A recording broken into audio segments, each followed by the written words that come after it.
ना ठाकुर अगर ठुकराई पाएगा रही बात मुझे के पास ले आई थी वो भी नहीं दिखाई दे रही ये लोग कहाँ चले गए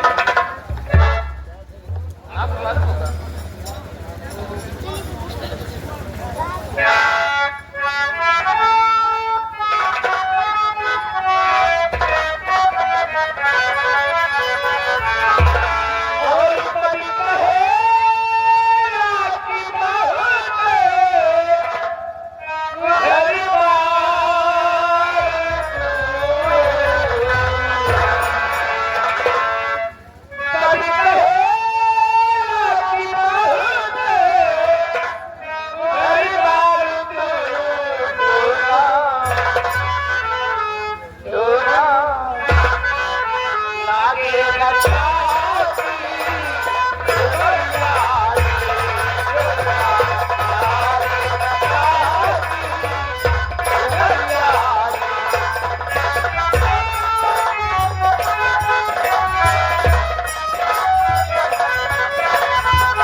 बड़ा अच्छा गुनगुनाती हो, ऐसा लगता है कहीं जैसे ऑर्केस्ट्रा में काम करती हो। अरे नहीं भैया ऐसी कोई बात नहीं है।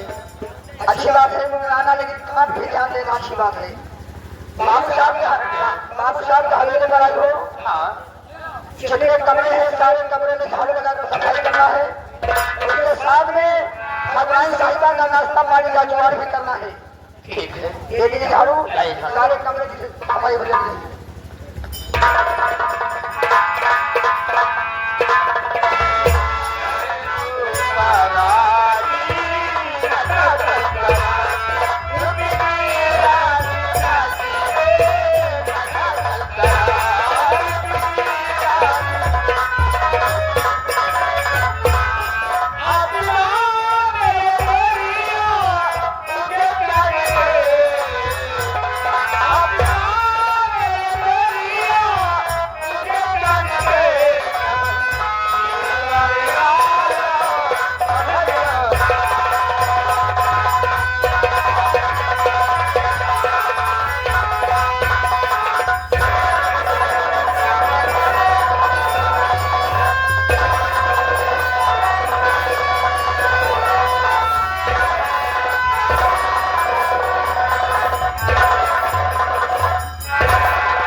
मुझे लगा कि आप बनाकर राम होने बोला।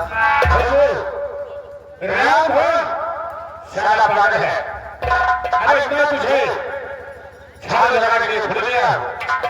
फेंक झाड़ू।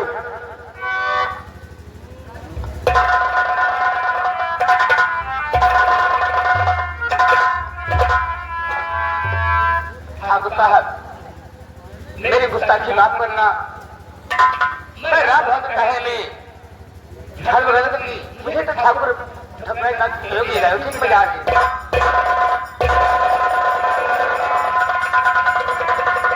क्या भगवान ये दरवाजा क्यों बंद किया? ठाकुर साहब आपने दरवाजा क्यों बंद किया?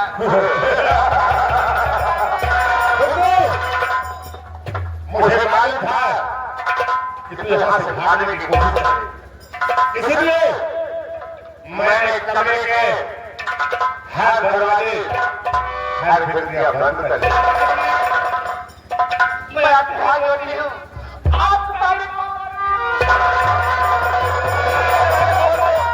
मैं अपने घर चली जाऊंगी, ठाकुर साहब अपने घर चली जाऊंगी। हुजूर चले जाना, मैं तो मना कर रहा हूं, लेकिन मैं तुमसे कुछ कहना चाहता हूं।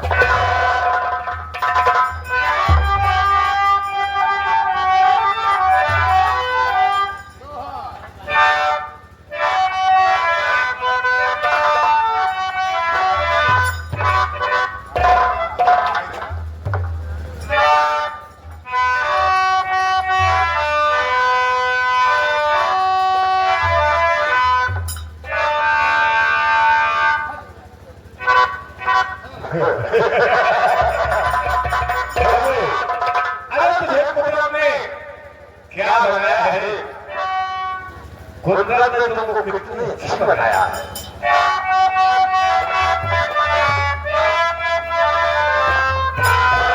कुदरत ने तुमको दिया सुंदर बनाए।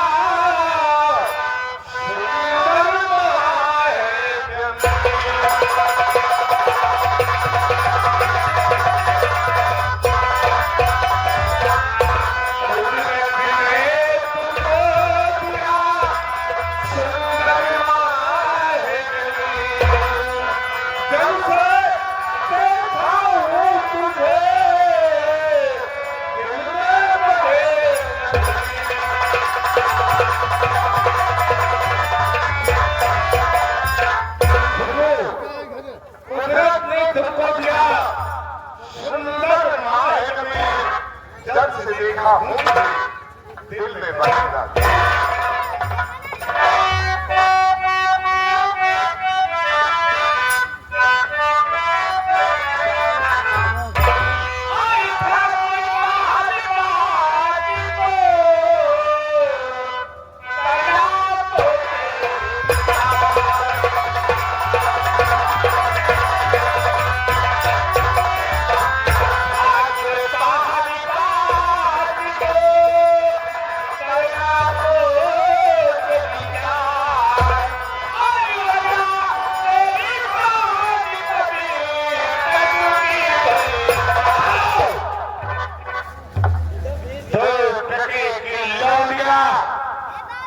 मेरी शान शौकत तक पहुंच।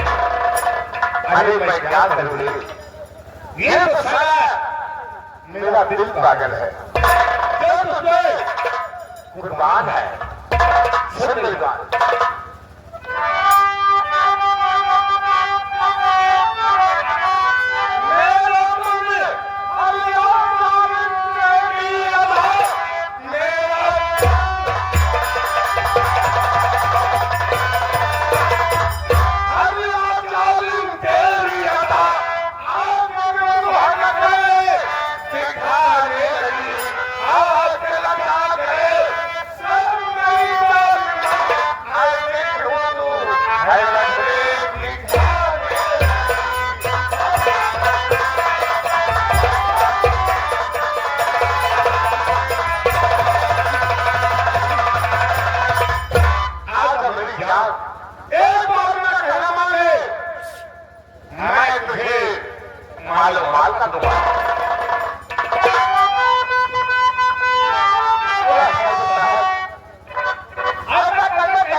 कसम भोलेनाथ की मैं तुझे बर्बाद कर दूंगा।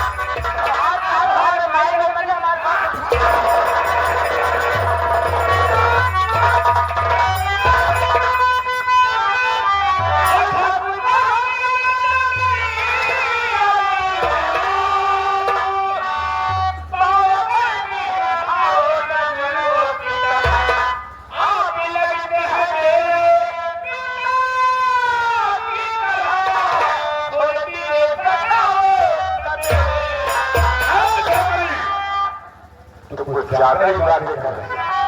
मेरा कहना मान लो जरा आप सोचिए, मेरे घर में भी तो मेरे पिताजी ने क्या कहा था कि आपकी बेटी बोले बेटी आपकी इज्जत मेरी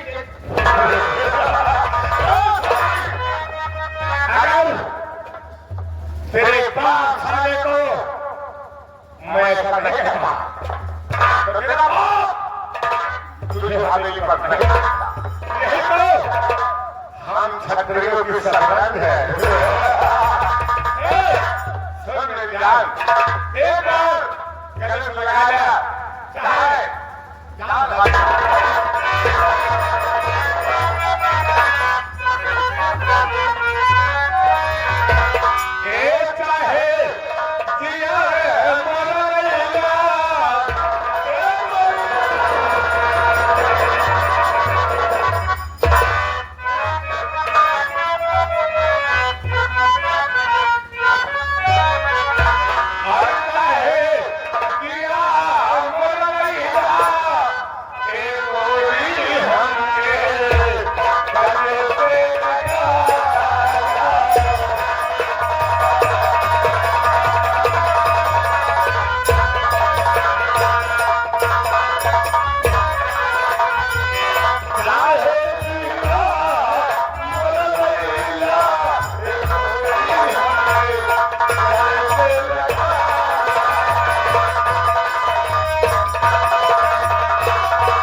तेरे साथ जबरदस्ती से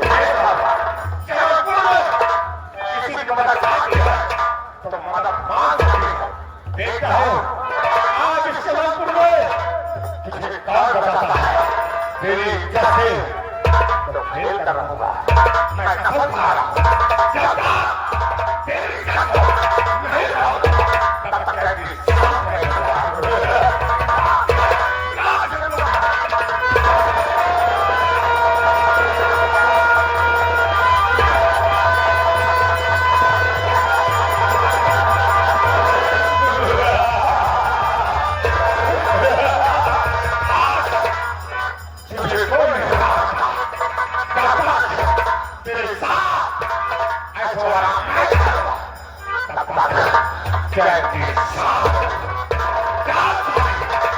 मेरे कमरा नंबर ठीक है